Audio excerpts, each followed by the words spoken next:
Hai semuanya, kali ini aku mau cerita tentang kisah nyata. Jadi ada seorang pria yang dulu dikenal sebagai preman besar, bos judi, bahkan sosok yang ditakuti banyak orang di jalanan. Namanya sering muncul di berita karena dunia kelam yang dia jalani. Tapi siapa sangka, di balik semua itu, dia justru menemukan jalan yang nggak pernah orang kira. Dari kerasnya kehidupan dunia hitam, sampai akhirnya dia masuk Islam. Kia Umen, welcome to back Ruang Haris.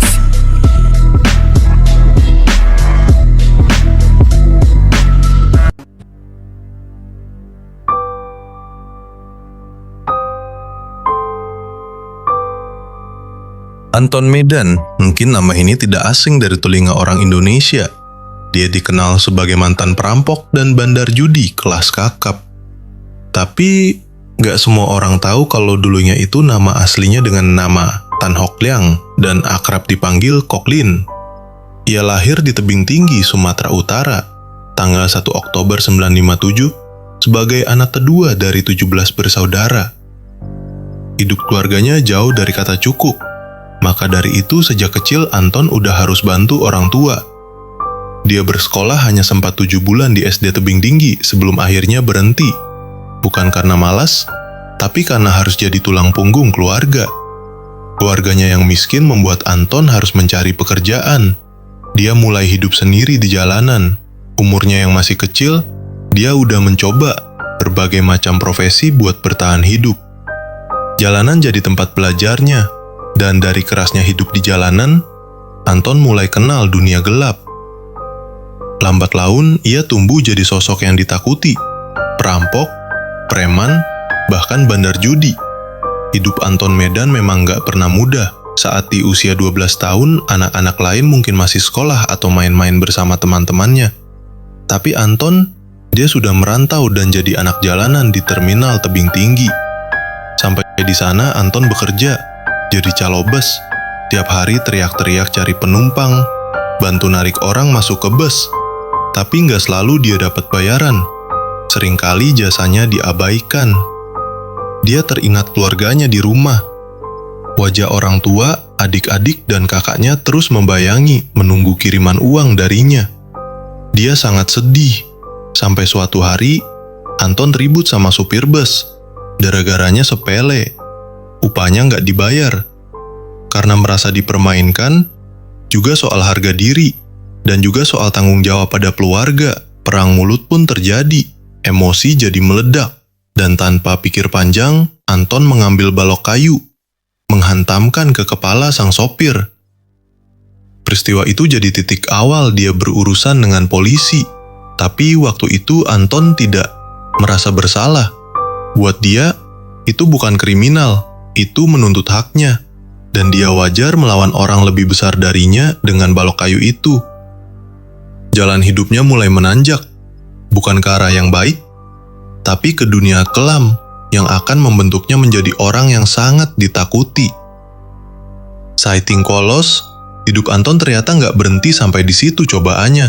Setelah kejadian di terminal Tebing Tinggi tadi, dia pindah dan melanjutkan hidup di terminal Medan. Kali ini, dia kerja sebagai pencuci bus, dan dia bekerja dengan tanggung jawab yang besar untuk keluarganya.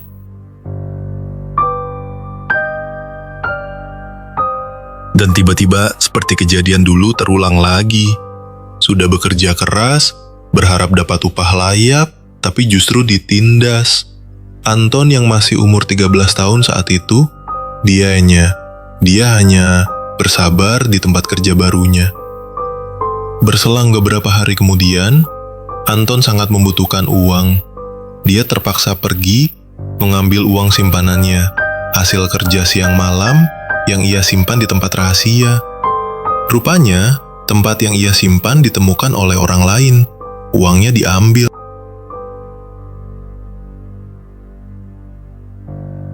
Anton tahu siapa yang ngambil. Dia datangi orang itu dengan cara baik-baik, berharap masalah bisa selesai tanpa ribut. Tapi yang dia dapat malah pukulan dari orang dewasa yang tinggi besar. Sedangkan Anton, bocah yang kurus sendirian, tanpa siapapun yang membantu. Tapi Anton tak menyerah begitu saja. Dia terus membela uang hasil keringatnya. Ia terus melawan. Ia tak terima uang haknya dirampas. Anton tiba-tiba amarahnya meledak. Dia melihat sebilah parang terletak di atas kotak es di tempat kejadian.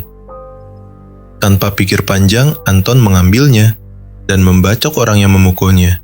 Dan akhirnya orang itu tewas di tempat. Dan untuk kedua kalinya, Anton berurusan dengan polisi. Tapi kali ini lebih serius. Ia ditangkap, divonis 4 tahun penjara dijatuhkan kepadanya di penjara jalan tiang listrik Binjai. Tapi luka terbesarnya bukan di pengadilan, melainkan di keluarganya sendiri. Keluarga Anton tak bisa menerima perbuatannya. Mereka menganggap Anton sudah terlalu jauh. Ibunya hanya menjenguk sekali selama 4 tahun. Dan saat Anton akhirnya bebas dan pulang kampung, berharap pelukan dan maaf, yang ia temui justru pintu yang tertutup. Orang tuanya menolaknya. Mereka malu punya anak yang pernah masuk penjara. Hancur hati Anton. Tapi dia nggak bisa larut dalam kecewa. Ia pun memutuskan merantau ke Jakarta, naik kapal Kamisang Bogowonto, dengan satu tujuan, mencari pamannya, satu-satunya sosok yang dulu pernah menyayanginya waktu kecil. Berbulan-bulan dia mencari alamat paman itu di Jakarta, yang asing dan kejam. Dan ketika akhirnya alamat itu ketemu, harapan Anton kembali hancur. Sang paman juga menolaknya. Tak ada pelukan, tak ada tempat tinggal, tak ada masa depan. Semua pintu seakan tertutup bagi Anton, sendirian, tanpa keluarga, tanpa harapan, di kota besar yang tak kenal belas kasihan. Dan disinilah jalan Anton menuju dunia gelap benar-benar dimulai. Setelah diusir dari rumah keluarga dan ditolak oleh sang paman di Jakarta, Anton tak lagi berharap pada siapapun. Ia sadar hidup harus diperjuangkan sendiri. Tapi perjuangannya bukan lewat jalan yang lurus. Karena hidup wajar di Jakarta terlalu sulit, maka Anton pun terseret ke dunia kejahatan. Awalnya kecil-kecilan, menjamret tas dan perhiasan seorang nenek yang hendak bersembahyang di kelenteng. Dari sana, jiwanya mulai berubah. Hidupnya benar-benar berputar 180 derajat. Dari jambret, naik level ke perampok, lalu masuk ke peredaran obat-obatan terlarang, hingga akhirnya Anton meraih kejayaan sebagai bandar judi. Nama Anton Medan pun lahir di tengah dunia kriminal, bukan lagi hanya sebagai nama, tapi sebagai simbol reputasi penjahat kelas kakap, bandit kambuhan yang dikenal kejam, sering keluar masuk penjara, dan tak pernah takut siapapun. Penjara demi penjara disambanginya. Tapi justru di balik jeruji itulah perjalanan spiritual Anton dimulai.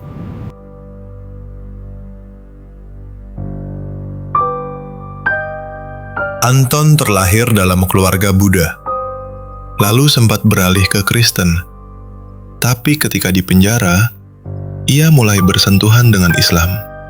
Dan disitulah Anton merasakan sesuatu yang berbeda, sesuatu yang menenangkan hatinya. Tapi prosesnya tidak singkat. Ia belajar Islam selama 7 tahun, dibimbing oleh teman-teman sesama napi yang sudah lebih dulu hijrah. Sampai akhirnya, Anton menghirup udara bebas.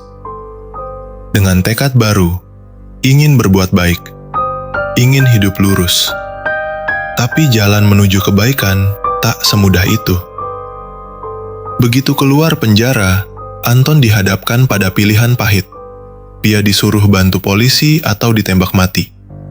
Maka, walau hatinya ingin bersih, Anton terpaksa kembali menjalankan misi, membantu polisi. Dan dia kembali berhadapan lagi dengan dunia judi. Kali ini, bukan sebagai pengamat, tapi kembali terseret jadi pemain utama. Ia berhadapan dengan bandar kelas kakap seperti Hong Li dan Nyo Beng Seng. Anton kembali mendirikan rumah-rumah judi, bukan hanya di Jakarta, tapi hingga ke luar negeri.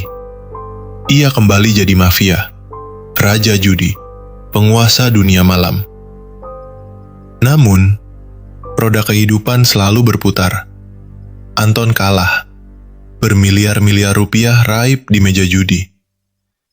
Dan disinilah awal kejatuhannya dimulai.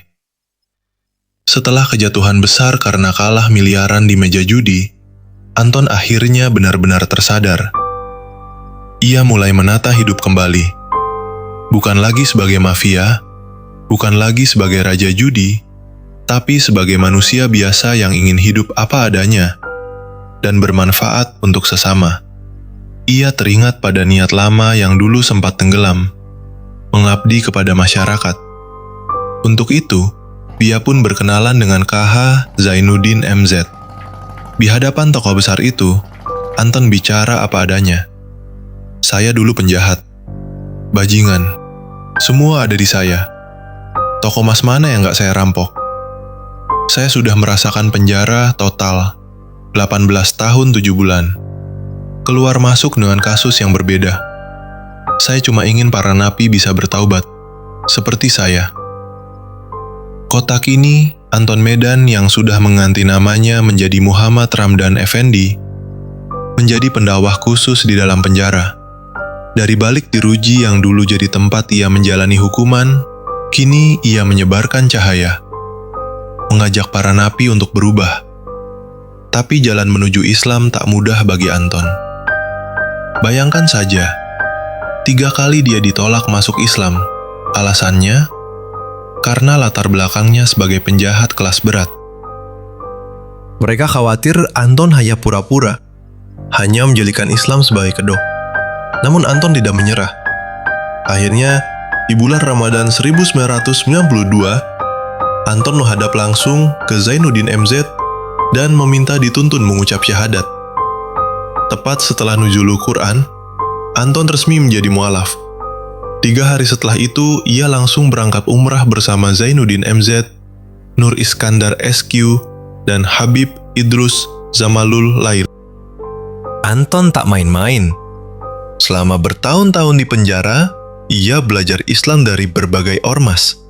2 tahun dengan Muhammadiyah di Cipinang, 8 tahun bersama Persis, bahkan 4 tahun belajar langsung dari tokoh NU Gus Dur.